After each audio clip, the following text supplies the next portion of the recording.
Everybody, we are back at the Chicago Auto Show for Facebook Live on ABC7. I'm Roz Varon, and this is the topic I have been waiting for all week.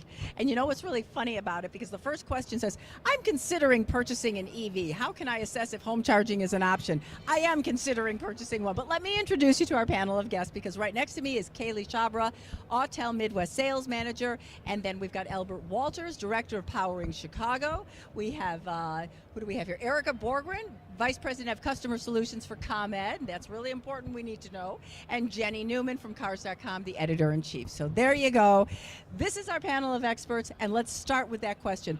I want to get an EV. I have been researching this, and it's such a learning curve. So where do I begin? How do I know if my home is right? What do I do? Where do I start? Well, that's an amazing question, and thank you for that question, because I think there's a lot of homeowners who are thinking about making that transition to electric vehicles. And the very first thing you want to really do, maybe even before you start looking at that, purchasing that vehicle, is finding out what your electrical home infrastructure looks like.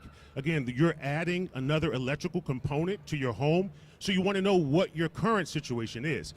For instance, if you have a 100 amp panel and your current home system is maxed out, that would need an electrician to come in and take a look at what that infrastructure looks like, because for a level 2 charger, most level 2 chargers are at 40 amps. So you're adding that component to your system. So you want to make sure that the very first thing you do is do an audit of your current home electrical infrastructure. And if I am not an expert in electrical components, how do I do that? Another great question. So for Powering Chicago, we made it very simple. We've identified contractors that have actually been installing this equipment on our end since 2008. And so what we've done is we compiled a list of contractors that specialize in electric vehicle infrastructure, not only on the commercial side, but in residential on our website. Again, you want to make sure that those individuals are what we call EVITP, which is Electric Vehicle Infrastructure Training Program. You want to make sure that they have that certification, because not only can they upgrade your infrastructure if you need it, but they can also install the equipment safely and reliably. And this is available on Powering Chicago on your website. We can Absolutely. find all that? Absolutely. Okay. You can find that list and an ebook for more that you need to consider, like if there's rebates available, et cetera, at poweringchicago.com/EV. How much does it cost to hire somebody to assess? Another great question, and that's going to vary. As you know, in homes in Chicago, the home styles vary. So you can have a home with an attached garage where the cost would be minimal, compared to someone who might have a detached garage where that infrastructure build out, especially if you're looking at installing that equipment in your garage, can be substantial. So that's why it takes absolutely. That would be me. Yeah, so that's why you need a licensed professional electrician, licensed, bonded, to come in and look at your infrastructure to let you know. Okay, but if I have a detached garage, you're saying I don't have to have the charger in the garage? I can have it someplace else? Yes. I'm sorry, I'm just like taking No. That's fine. That's fine. And I'll be quick, because I'm sure there's other individuals that want to answer this question. But yes, you can have it outside, but it depends on the type of charger, whether it's rated for outdoor or indoor. Okay. And so all those things can affect the cost of the electrical installation for that charger. Okay. So, Roz, at Cars.com, we, first of all, we are big proponents of EVs, but we're also big proponents of having home charging, right? That's a really important part of your EV ownership. And so we have car reviewers, and we have installed level 2 chargers at the homes of some of our reviewers. And those costs range for us from as little as $1,500 for, a unit as well as the electrical work, to as much as over $6,000. That was a house that an old panel, there had to be trenching. There's a lot to consider. So I love the advice, Bert, about, first thing you need to do when you're thinking about buying an EV, don't look at the cars yet. Think about how you're going to charge it at home. And at my own home, I live in a townhouse here in Chicago. I have a level 2 charger. I honestly thought there was no way I'd be able to have charging in my alley, which is a half a block from my electrical panel. But a really amazing licensed electrician managed to do it. And so, even if you think there's no way, have an electrician come out and assess what they can work with here. You might be surprised. Okay, Kaylee, I want to ask you, because I know that Autel has this whole learning center set up here. So people who come to the show and have these same questions, what can they learn? How can they find out at the Autel learning area? Yeah, so I mean, Autel obviously is here. We do manufacture chargers from home residential all the way through commercial. So, you know, if you're in the market for commercial, which definitely you're not, Roz, it's the home. Yeah, the home. We can help you figure out what is going to be the best for you, what's going to be the best style. All of our chargers are NEMA 4 rated, so they are good for outdoors. I know, Jennifer, you just said you have to figure out, does it have to go indoor? Can it go outdoor? So all of our chargers are good to go outdoors. You know, what kind of body style are you looking at? What kind of cord length do you need? And while, you know, our charger may be great for you, it brings to mind all of those questions of what exactly are you looking for? What if I don't know what I'm looking for? I need guidance. So I want to let you chime in here for a second. Yeah, so I actually was in the exact shoes of the question you were asking about 9 months ago, knowing I needed the new vehicle.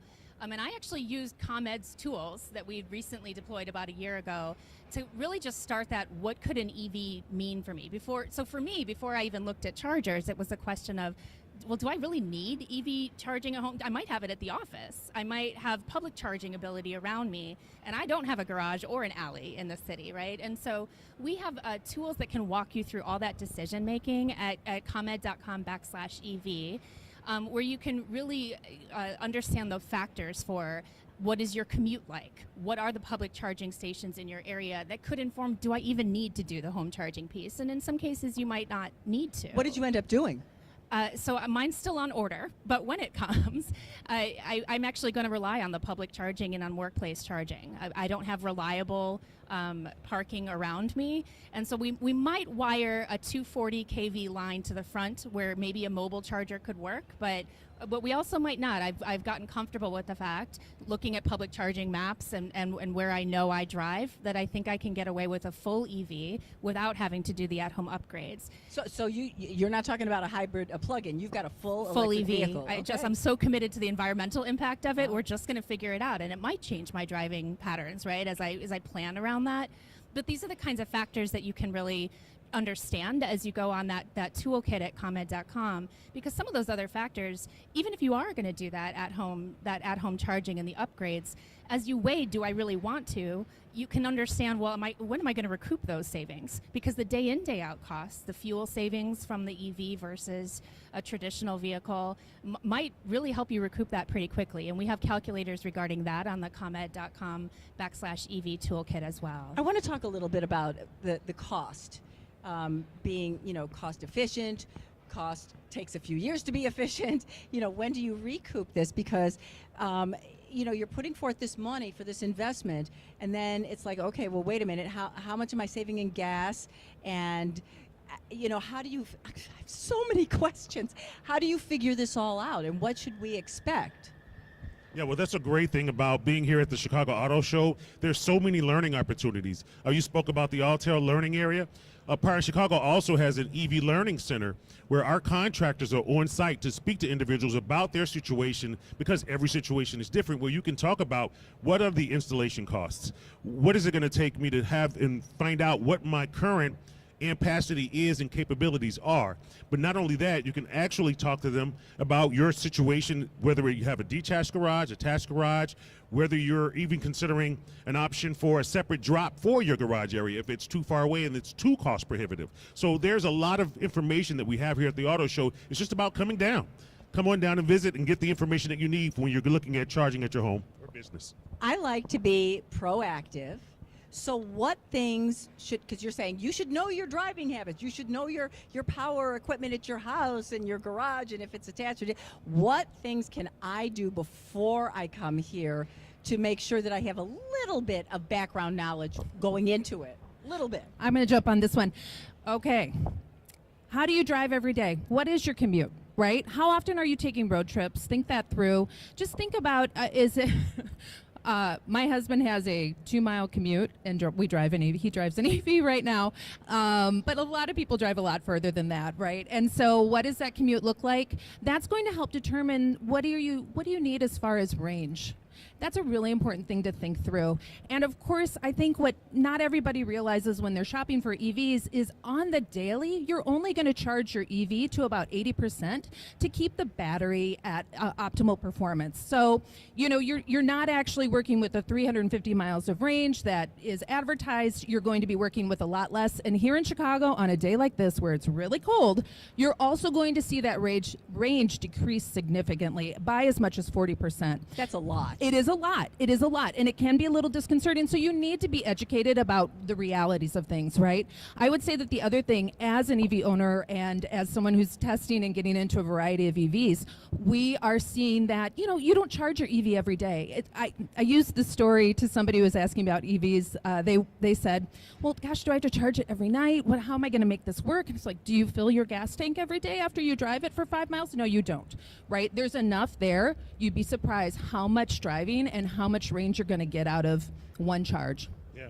And I would also have to like to add that this is something that's similar to our cell phones, right? Even if you do decide to plug it up every night, you're only replenishing what you use. So this is not like traditional vehicles where you drive it to E and then you go to a gas station and charge, right? So thinking differently about how you interact with this vehicle also plays a role in deciding what you want to do. And not only that, incentives that you can take advantage of as well. So when we're talking about, do I want to go into this investment, and especially with the infrastructure, there's a lot of funding that's available through federal government, through state and local, that can help you with the cost saving. So again, there's a lot of opportunities to make sure that this, when you do decide to make this choice, that you can do work on the front end to make sure that when you make that decision, everything else is up and making it easy. And I'm going to just jump in real quick too, because you had mentioned, you know, look at your driving habits. Are you driving short distances or are you driving long distances? Are you taking a lot of road trips? And if you are doing that road trip, it is a little bit of a shift of a mindset of having to stations are and taking the time to kind of plan that How do you out. find that? You know I was going to ask that. Of course, right? That's the million-dollar question. And a lot of that, you know, there are apps out there, but there are a lot of different apps now. And I know as part of the new infrastructure plan, there were some things outlined recently, new guidelines, and that is one of the new guidelines is that all of the chargers that they have that are getting money from the NEVI grants, the government grants that are out there, do have to be on one specific app for location. So it does make it a lot easier and a lot more feasible to take those longer trips. Okay, remind me, because we have a question on Facebook that I want to answer, but when we come back, I do want to know more about, do we have enough charging stations that for all the people who are starting to buy these EVs? What is the Facebook question? Well, we're right in line there, Roz. Nick wants to know, should we be concerned about our electrical infrastructure handling the demand if and when EVs become the norm? I totally read your mind. So I mean, a lot of people, not just me, are very concerned about that because you're pushing it. Everybody buy EVs, be, you know, conscientious about saving the earth, and that's a wonderful thing, but can it support it? I can't quite tell offhand if the question is regarding can my home support it or can the grid support it. The grid. But in both cases, Yeah. the answer is yes. At ComEd here in Northern Illinois, where I know many of your viewers are, we are proud to have record reliability, really nation-leading reliability on the grid. That's because of investments over the last 10 years or so in particular.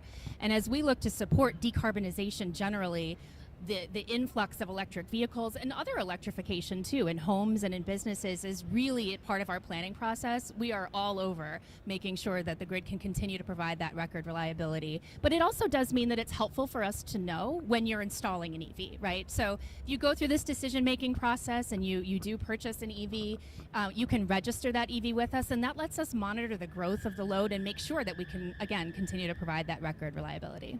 So, and just again, technology is always evolving, and what we're doing from an EV charging standpoint is always evolving. And the newest chargers coming out are actually, they're called V2X, that X being back to whatever power source it's coming from. So it is a bidirectional charger that allows power to flow into a car battery, but also allows into the X being the home, the business, the grid, whatever it may be.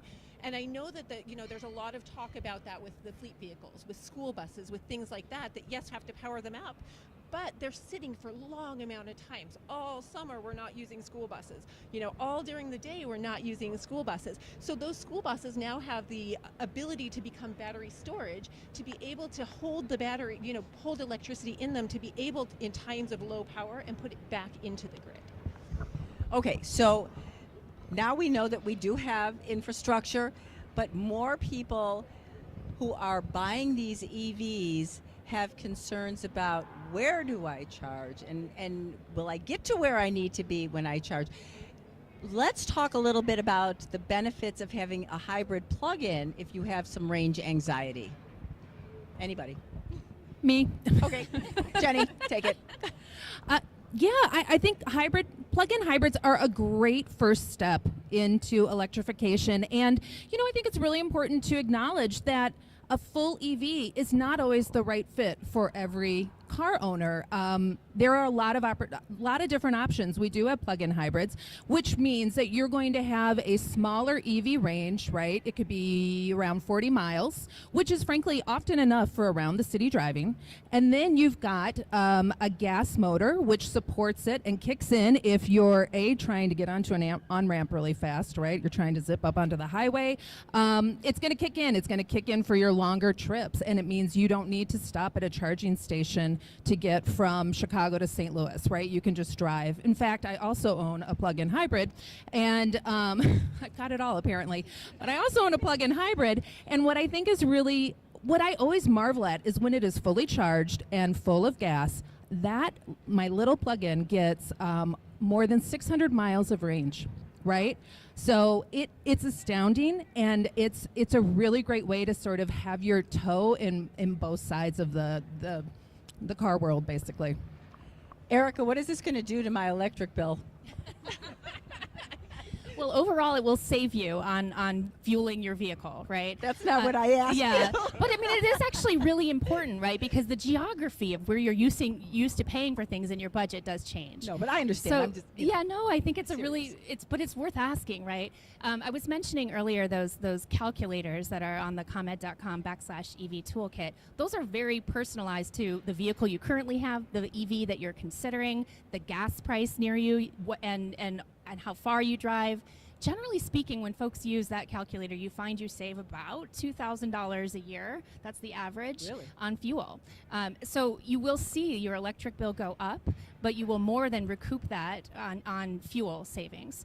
The other key piece is what rate you are on can really matter, and that too is built into the calculator. I'll try not to get wonky on you, but there are these. There's a rate we have called an hourly rate, which does vary the price over the course of the day. And given when you charge vehicles most naturally in the evening, you can save a lot more by being on a good rate for an EV owner, and so you can kind of play with that in the calculator as well. I didn't even know that there were different rates. Oh my gosh, there's It's so worth much. exploring. Anyone can figure out what's the best rate for you on ComEd.com as well. Wow. Okay, so there are a lot of steps that we have to go through if we are interested in getting any kind of electric vehicle. How long do you think this would take?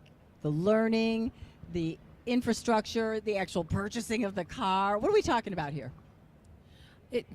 Probably months. I mean, I think if you want to do it right, you need some time to educate yourself on, you know, the home side of things, what we're going to do there, and also have an electrician come in, right?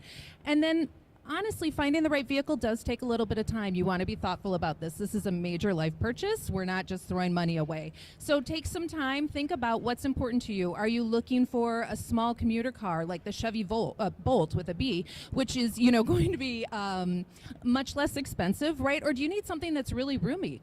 Do you need 3 rows, which right now that's not available, but we know there are some 3-row EVs coming. So it's a matter of timing. Also, given the inventory issues that have been plaguing, you know, the automotive industry now for a couple of years, you very well may need to order it, and you could find that you're waiting maybe just weeks, more likely months, you know. And if you're lucky and if you're really paying attention to the inventory listings on cars.com, you might find, you know, you might be able to find your vehicle very quickly, which is how I managed to land mine. I just watched the inventory come in and we ran out and bought it. So. Yeah, and it can vary too because again, I think the key is having a great partner kind of sets you up. And for Power in Chicago, the contractors, developing that relationship early, right? Finding that contractor that can come in and prepare you with their steps can ease that process, right? Because now you're already engaged. So if you do come out to the auto show, pick your vehicle, or say, you know what, I'm interested in this vehicle, now you have the actual time and process that you can connect to an electrical contractor that can come in and provide you that assistance that you need to determine what your infrastructure is like, kind of wean that time down because now you're already engaged, and keep you engaged, because it can be frustrating. I know, because I've signed up for my Lightning and I haven't got it yet, right? So it can be frustrating waiting for that time period, but if you're already engaged and you begin that process, it keeps you engaged and getting you ready for that EV so that you're excited when it comes and you know that it's prepared so that it'll be a successful investment no matter what you choose. And I'm just going to say, from Jennifer's point, to look at the car and what you need and what you want. I'm super excited to hop on this test track behind us and test out a couple of the different cars that they have here. Yeah, there's like 7 different vehicles, electric vehicles on the EV test track. Okay, we had a Facebook question. Jim. So we want to know, will ComEd or the state provide rebates for customers who want to install level 2 charging solutions in their garages? That was comment. It was very specifically directed, so I'll steal the microphone. I mean, there's actually a host of rebates out there now and coming too from the federal level, and so it's worth finding a site that can kind of guide you to all the best of these in a single place. I will just keep plugging that at comed.com/EV you can find all of the information on federal, state, and local incentives. So there are some EV and some infrastructure incentives available through the state right now, and we'll see how that evolves. But the recently passed federal legislation, the Inflation Reduction Act, also has significant tax credits coming, and so you really want to take all these factors into play. So we're talking about tax credits or incentives for chargers, but for the vehicles themselves too? On both Yeah, fronts. yeah. Yes, absolutely. And again, we talk about resources. I'm going to plug mine at powerchicago.com/EV. And actually here we have booklets out that are available that list a lot of those resources. Even the IRS. Where's has- your booth? So my booth is SH9 is actually directly across from the EV track, so you can't Got miss it, it. got it. But there are rebates available, tax credits, and right now the way that they work the federal tax credit, you can, especially if you're learning, you can receive that credit immediately on the purchase. And so again, this is about getting education out again with the Learning Center and the learning area to those who are really considering about making this purchase. We really want to make sure that it's an easy process. Again, it's already hard enough making that transition to electric, having to worry about and figure out what my cost is going to be when I plug this up to my electric vehicle. So why don't we make it as easy as possible? And that's what we try to do. I think what's also for interested shoppers right now, what changed in 2023 with the Inflation Reduction Act coming through is some of the automakers that had used up all the tax credits previously on their EVs are back, right? Tesla is now eligible for tax credits. GM is back again. So these are really popular EVs, and it's important for shoppers to know that they can get some financial help with that purchase of those vehicles. You keep talking about installing a level 2 charger. Can we break that down? What does that mean? Is there level 1, 2, 3? What does that mean? Explain. Yeah, so we definitely have different levels of chargers, like you said. Your level 2 versus your level 3. You're kind of going from it's an AC is your level 2, so they can easily hook up to an AC power source in your home, in parking lots, to businesses. When you get into your DC chargers or your level 3 chargers, those are your fast chargers. Those are what your Tesla superchargers, if you will, that are going to charge your vehicle very fast. For that, you're getting into some more serious electrical infrastructure. You're having to run 480 volt power. You're having to run 3-phase power. So there's a lot more that's involved with that. It's probably not something that you're going to put in your home because the infrastructure that's involved with a level 3 charger is pretty significant. That's what's going to go into gas stations, into those public charging stations that people are going to quickly charge their car so that they can hit the road and head to their next destination. So a level 2 takes how long to charge? Well, it varies depending on the amperage of the vehicle, of the charger, I'm sorry. But typically a level 2 charger can add about 15 to 20 miles added to your charge time per hour, where a level 1, that's the one that goes into a standard outlet right? That will be about between 2 to maybe 6 miles an hour for worth of charge. So there's a significant difference there. But the key, I think, is understanding the electrical codes that are applied to that, right? Making sure that in order to maximize that charge, the National Electrical Code states that it has to be on its own outlet, right? So that there can't be any other device that is consuming energy, taking away from that charging capability. So again, making sure that you get with someone that understands and knows the electrical infrastructure and the installation of that charger can basically maximize the charge time for those chargers. And also understanding what your car can take as well, because cars have different levels of output or different levels of electricity that they can accept at one time. So if your car accepts more electricity, it's going to charge faster. So don't, when somebody says, oh, you're going to be fully charged in 10 minutes, well, maybe your car is, but it might take 15 minutes, just understanding that my car can't accept as much power as the charger is giving. So in the past, I don't know, 10 years or so that EVs have been around, what changes, what improvements are we seeing, and where do we still need to go? We're seeing range has improved significantly, right? When Nissan Leaf was one of the first EVs out there, and Cars.com owned one way back in the day, and it was getting, I think the range was under 100 miles. And on a cold day, sometimes we'd be sweating it driving it home, thinking, are we going to make it, am I going to make it home and back to work without a charge? These days, we're seeing ranges increase. We're seeing efficiencies around how quickly a battery can charge. We know that there is going to be continued improvement on these battery packs that these cars have, right? That's an area where we're going to see improvement. And I think, what I think is really interesting too is we're seeing adoption of EVs more broadly right now. And my theory on why that is because automakers are actually making cars and trucks that people want, right? An F-150 Lightning, come on. Of course you want to get into that thing, right? A pickup truck, finally, a pickup EV. Rivian has one as well. They're making SUVs. They're no longer these wonky, cute little quirky cars. They're usable, they're functional, and now, of course, shoppers are flocking to them.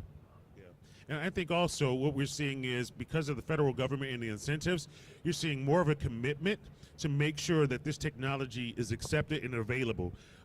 Actually, the president and recently in his State of the Union address called out for 500,000 EV stations to be built out nationwide. So again, when we talk about range anxiety, this is a push to help relieve some of that. And I think making sure that the charging stations are available no matter where you are. If you decide not to choose to charge at home, that you can go wherever you need to go to charge. I think that's the key. That's one of the benefits that we're seeing now that we didn't see before. I have so many more questions, but we're out of time. So everybody who is watching us on Facebook, these are great resources here. We've Cars.com, ComEd, Power Chicago, Autel. You can learn everything you need to know. And since my weekend starts now, I'm going to go pick their brains. Have a great weekend, everybody. Thanks for joining us.